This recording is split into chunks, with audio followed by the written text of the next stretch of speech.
Well, good afternoon. Thank you, everyone, and thanks for accommodating me. I didn't get here until 2, so I'm very grateful to have the chance to speak. My name is Siddharth Parakash. I'm a cardiologist in Houston. I work with Dr. Diana Milowitz in our aortic and vascular disease clinic, and I counsel patients who have had arterial aneurysms and dissections about exercise. This work really came out of our patients in our clinic who have repeated questions and confusion about what exercises are safe for people who have survived an arterial dissection. And that includes a lot of people with VEDS, and so I'd like to share our experience.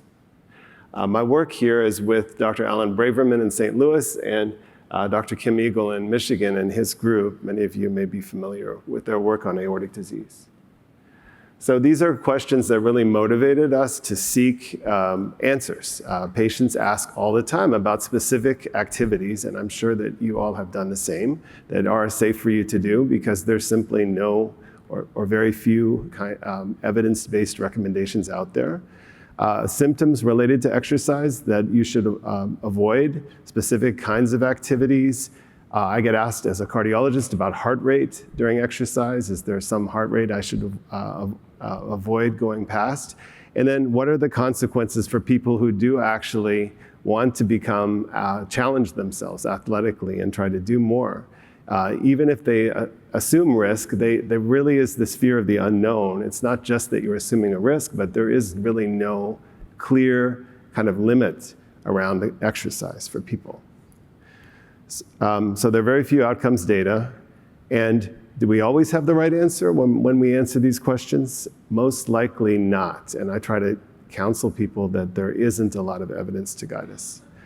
So in my world, I deal with a lot of people who survived aortic dissections, which are terrible forms of trauma, not only physical trauma, but the recovery from surgery and the associated psychological trauma that can take months or years. And a part of this is returning to activity after you've had a dissection. What does that look like? It's different for everyone. I'm going to be referring to thoracic aortic disease as TAD for short. So the guidelines right now only say that you should restrict all of your activities to what's called, quote, low impact aerobic or recreational activities, and that exercise could be dangerous to people with TAD. We also know from other work that exercise has many benefits, and we're starting to see that in the TAD community, that exercise can actually help improve vascular disease in many cases. So there are many reasons to recommend exercise in our patients. We work with lowering blood pressure in people who are vulnerable to dissections, and exercise definitely lowers blood pressure as well as medications. And so independently, people can often achieve the same degree of blood pressure lowering with an aerobic activity regime over 6 months as with a pill. It improves fitness and endurance. We know that there's a dose-dependent effect that is just as powerful with any medication that has been tested in clinical trials on the relationship between physical movement and cardiovascular mortality. It's a linear relationship, and it goes up with as little as 1 hour of activity per week. So even a small amount of activity can make a huge difference in an otherwise sedentary person. It improves mental health, particularly anxiety and depression, which is a very important problem in our community, and increases confidence to go out and engage in activities. So we've heard anecdotes about aortic dissections related to exercise, primarily heavy weightlifting. I'll go into that in more detail. The safety of most exercise has not been established in people after arterial dissections. We know that blood pressure may increase during exercises, and all of this leads to anxiety and uncertainty. In the AHA-ACC scientific statement on exercise, again, most exercises are restricted if anyone has a family history of aortic dissection or a personal history. So this is pretty restrictive, and a lot of our patients essentially become inactive after they've had an arterial dissection.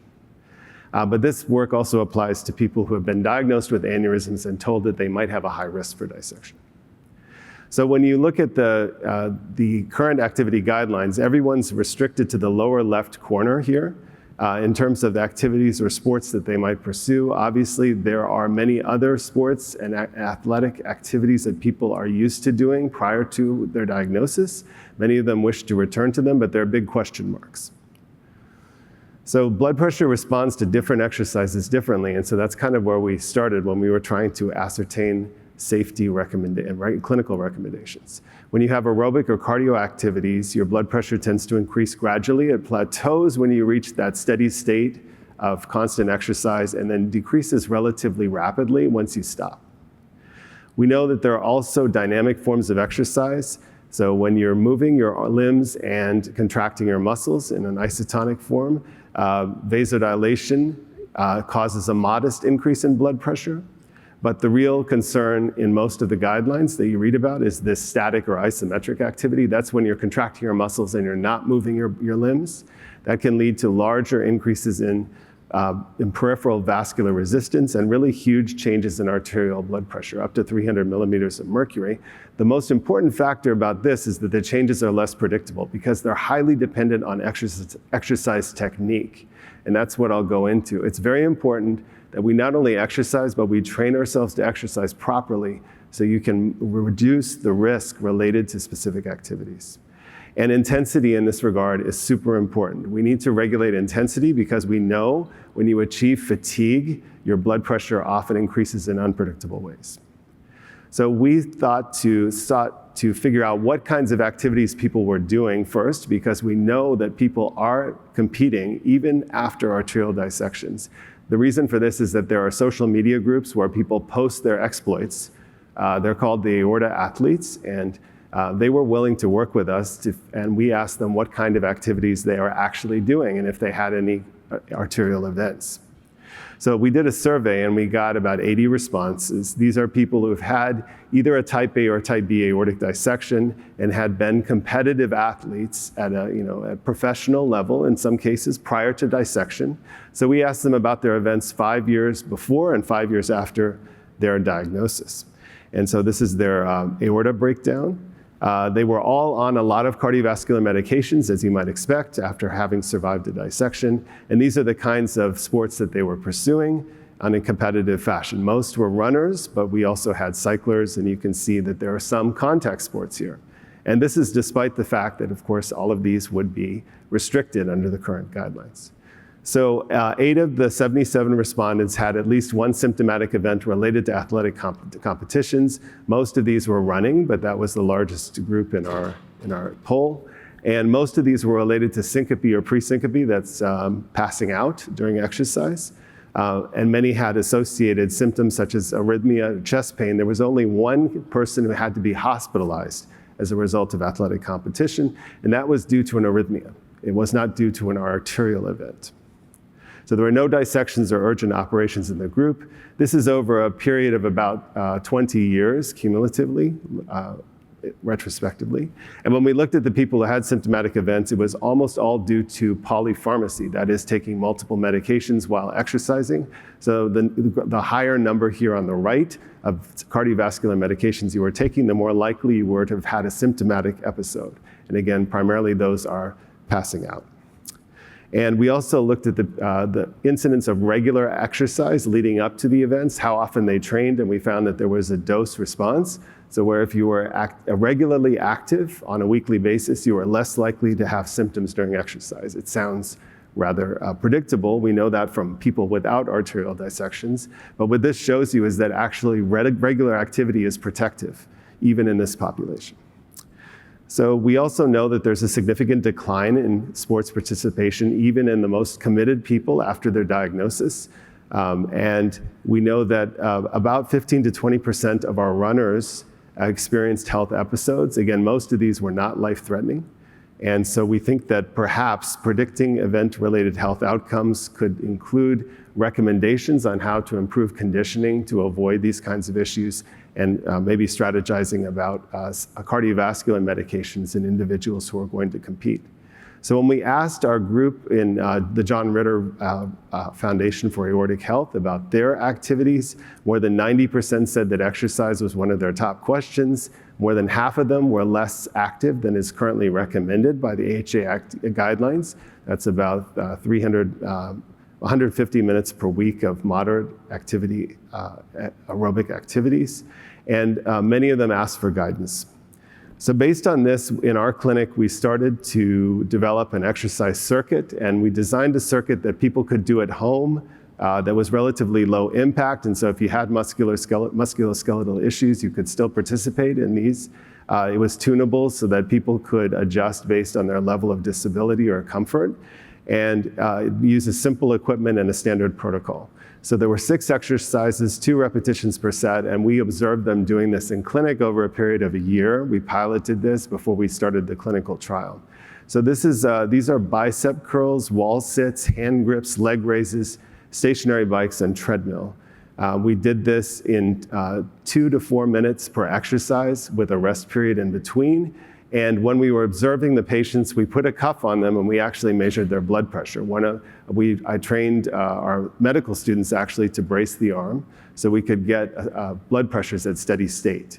And we were able to do this after a warm-up period. We had a training period to become familiar with this, but then we were able to get reproducible blood pressures. And we repeated the circuit twice so we could get 2 readings per exercise.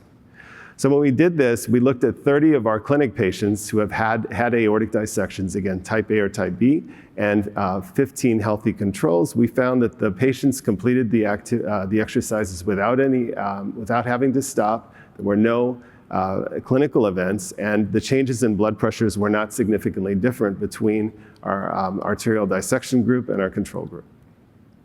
We also found, as I mentioned before, that individuals who reported a higher level of baseline weekly activities had fewer high blood pressure responses to exercise. So in here, we're defining that as over 180 millimeters of mercury. We didn't see any if you had more than 1 hour per day of activity. And the same was true to a lesser extent for diastolic blood pressure. The one thing we did see that was highly significant in our patients versus controls was that when they stopped within 3 minutes and we did a recovery blood pressure, their blood pressure dropped precipitously.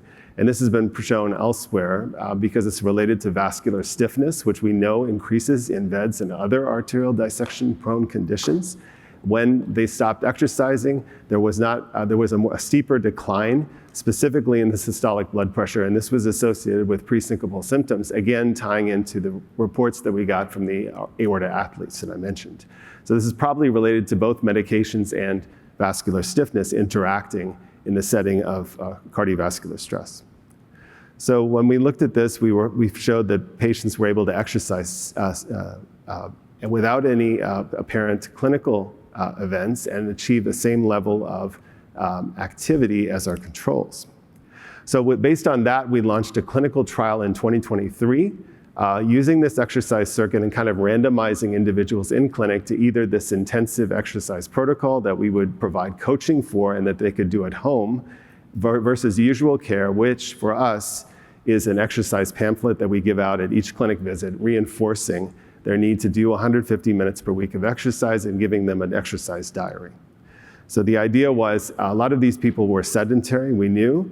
A lot of them didn't have access to cardiac rehabilitation or a physical training, and this would be a way for them to ramp up their exercise. We could record their activities and determine if it affected their blood pressure or their mental health or their confidence to engage in activities.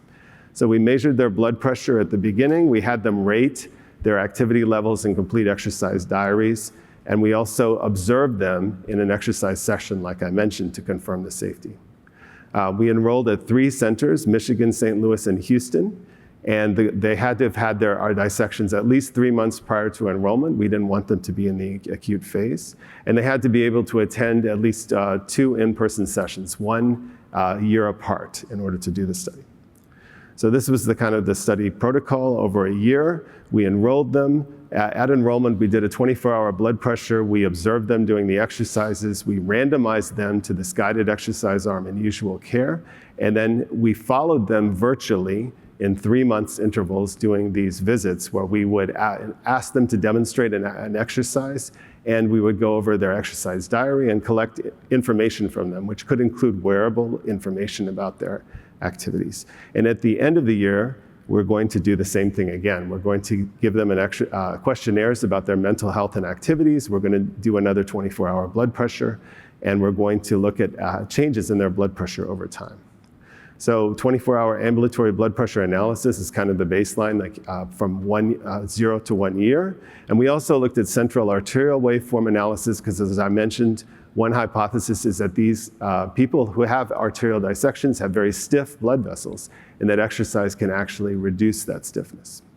So this was the first 80 participants that we enrolled, just to show that there was no difference between the guided exercise and the usual care group. We did have a huge problem when we tried to enroll patients, because obviously we had this in-person visit requirement, and so that screened out a lot of potential participants. But we had a lot of interest in the community, and that helped us to meet our recruitment goals. So our major outcomes were in the area of a PROMIS score. PROMIS measures different areas of mental health. We used the PROMIS 29 questionnaire, and we looked specifically at anxiety, chronic pain, and impairment of participation in social activities that were increased at baseline. And so all participants were able to complete the exercise protocol without any physical limitations. We did modify, so if someone had trouble maintaining the position, we could do it at 3/4 or half in order to accommodate them. Also, during the initial exercise session, we monitored their technique and their breathing. So if they were having difficulty, we could adjust and give them feedback, as we did at the video sessions. There were no clinical adverse events that required stopping for anyone in the trial. One in-person exercise session was temporarily delayed by high blood pressure, but that person went to their cardiologist, got their medications adjusted, and were able to complete the session. So we did notice the exercise that did cause pressures to go up the most were your isometric and isotonic kind of activities, like wall sits and some weightlifting. But we had the participants use the Borg scale, which is an independent self-rating scale of exertion, at 4 to 6, which is moderate intensity, and maintain at a steady state while we measured their blood pressure. We were able to show that there was no difference in terms of their activity levels, depending on what kind of dissection they had, or whether or not they had open surgery, a stent, or no interventions at all after their dissections.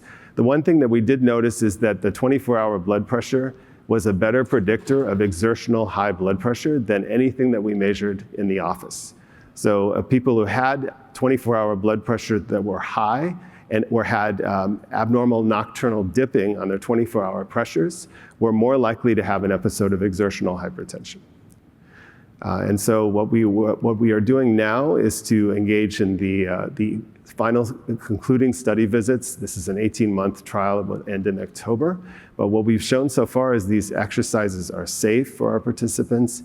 We did show that their grip strength, which is a measure of frailty, improved by more than 20% in the guided exercise group within 3 months. And we also found that at the enrollment, there was a high rate of these abnormal ambulatory blood pressures, which we're hoping to see improve at the end of the study.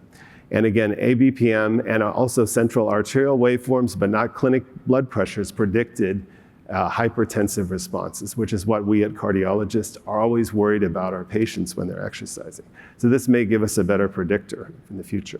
And Borg effort scores actually did track well with their blood pressure changes during exercise. So we think we can use this as a proxy to guide clinical recommendations about how people should engage in terms of intensity. And the trial should be published early next year.